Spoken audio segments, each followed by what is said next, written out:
And simple question, has the league figured out the Baltimore Ravens? What do you think, Riv? What'd you call me? I called you Reeve.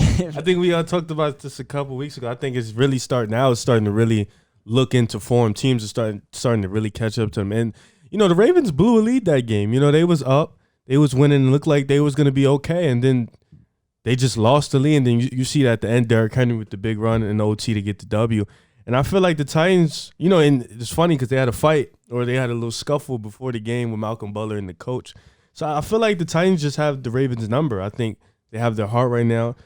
It's like they snatched their chain. And I think the Ravens, I don't know if they're going to make the playoffs this year because everybody's starting to figure out their offense. And Lamar is starting to look more and more vulnerable as the weeks come and the receivers are starting to look bad. Shout out to Dez, though. He had 4 catches. I agree with you. The Ravens might not be a playoff team this year, but I think that's more just because the conference has been great. Dolphins are there, Raiders are there. And we had this discussion last week talking about the Raiders, how good the conference has been. We talked about the Eagles before, and I mentioned how I wanted to give Carson Wentz some excuses, for me, reasons why he hasn't played this well. I think that Lamar Jackson is getting all of the blame here, and I don't think it's all his fault. I think that you need to look at they didn't bring in a number 1 wide receiver. Marquise Brown, at least at this point in his career, is not a number 1 wide receiver, and I think that's become painfully clear. They haven't given him that elite wide receiver talent. The offensive line has taken big hits between Marshall Yanda leaving and then Ronnie Stanley getting injured. So that's 2 huge losses. The running game has still been elite this season. They've been one of the top running offenses in the league, but the passing offense hasn't been there. And I think there's a lot of factors. I have not seen that improvement in Lamar's game.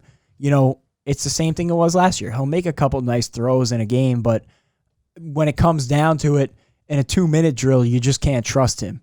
And that's not a good thing for a team. But I also think that some of it has to go on the Ravens' shoulders as the line isn't there, the receiving weapons aren't there. And we talked about Lamar Jackson a couple of weeks, or it might have been last week when he said the defenses were calling out the plays.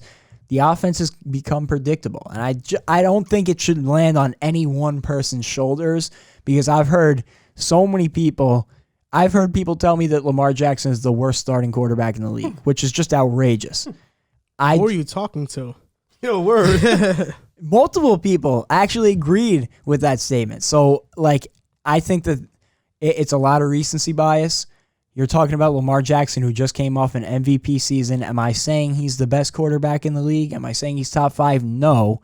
But he's one of the youngest quarterbacks in the league. Let's cut him some slack, figure out an elite wide receiver there, and get our offensive line pieces back before we totally write him off as a quarterback. There's a lot of issues there that have gone into what has happened to the Ravens. Before I give my take, I'm going to just put out this tweet that I tweeted last year. Oh, here you go. I said this on Twitter. If you want, follow me on Twitter.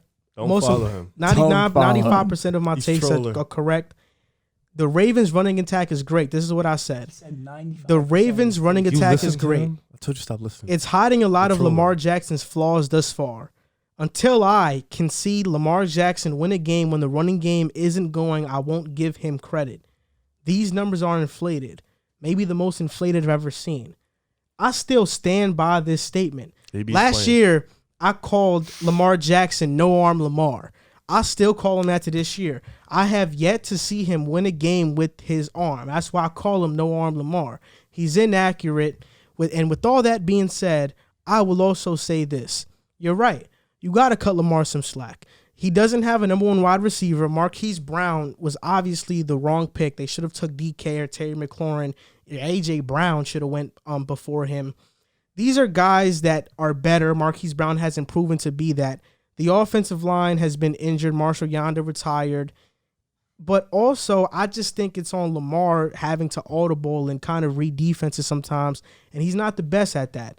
I've said his strength is running. He's an elite runner of the football. He's not a great or an elite thrower of the football. He still has to get that. He still has to figure that part of his game out. When talking about if the Titans have them figured out, I don't think so. What was the major move that they made in the offseason to make sure Derrick Henry doesn't run for 200 yards again? They traded for Calais Campbell. Who wasn't playing yesterday? Calais Campbell. He's one of the best run defenders in the NFL. If Calais Campbell was playing, I think the game would have been much different. But he was playing. But he wasn't playing. So Derrick Henry got over 100 yards, and the game was still extremely close. The thing is, his receivers aren't good. They went from the first-ranked offense last year to the 12th this season. There's something obviously wrong there. And Lamar Jackson has kind of looked human, right? Like last year, people thought he was this guy, but he had 19 touchdowns in the red zone, I think like with under 10 yards. So his touchdowns weren't impressive. You look at the numbers, and they were great, but they weren't impressive. And when you look at the history of Lamar Jackson and the teams that he's faced, the Ravens beat up on horrible, bad to average teams. They lose to the good and great ones. And that's just how it's been. I disagree with that. I know for one instance specifically, they beat the Patriots last year, the best defense in football, by 2 touchdowns. They beat the Seahawks too. So, they also beat the Niners. I get what you're saying. A majority of their wins, though, have come against bad teams. But it's not like he's never... I'm pretty sure they're 500 or they're under 500 against teams that made the playoffs. It's not like he's probably never... worse this year than it was last year. Yeah, it's not like he's never won a game against a good team. I just think that a lot of people are writing off Lamar Jackson so quick after he had such a great season last year, and I don't think that it's fair under the circumstances. It's the same thing that's happening to Wentz. If they don't... What? It's the same thing that's happening to Carson Wentz. It's different because Lamar just won the MVP, so it's like kind of different. But my thing is, he just wins the MVP this year. If they don't make the playoffs, what do you think is the Ravens' direction? He's still their quarterback. It's just about getting a wide receiver. Who do you think they try to get, though? I would do anything in my power to get an elite wide receiver. I don't know who it is, and I don't know where they're going to find it, but it feels like every season there's one that becomes available. Or I think AB will be a free agent.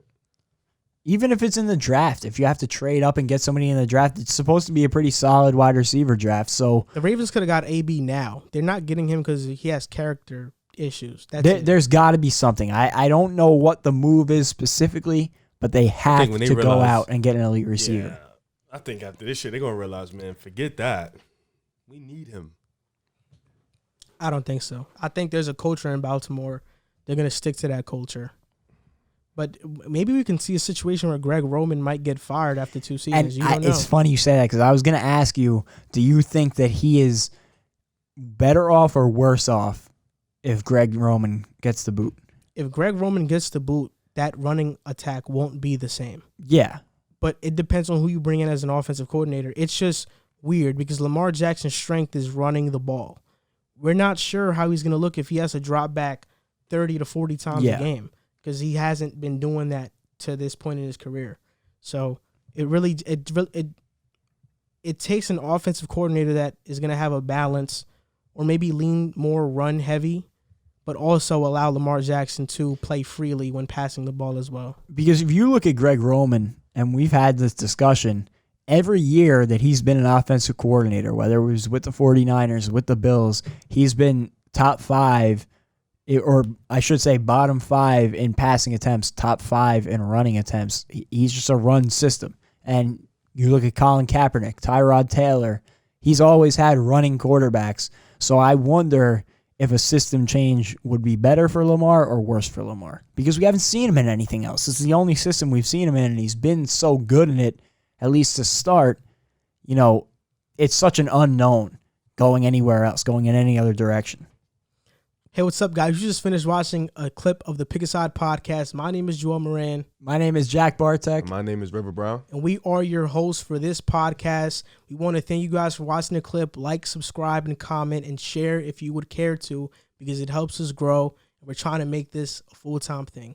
Thank you guys for watching. Thank you guys for supporting, and see you next time.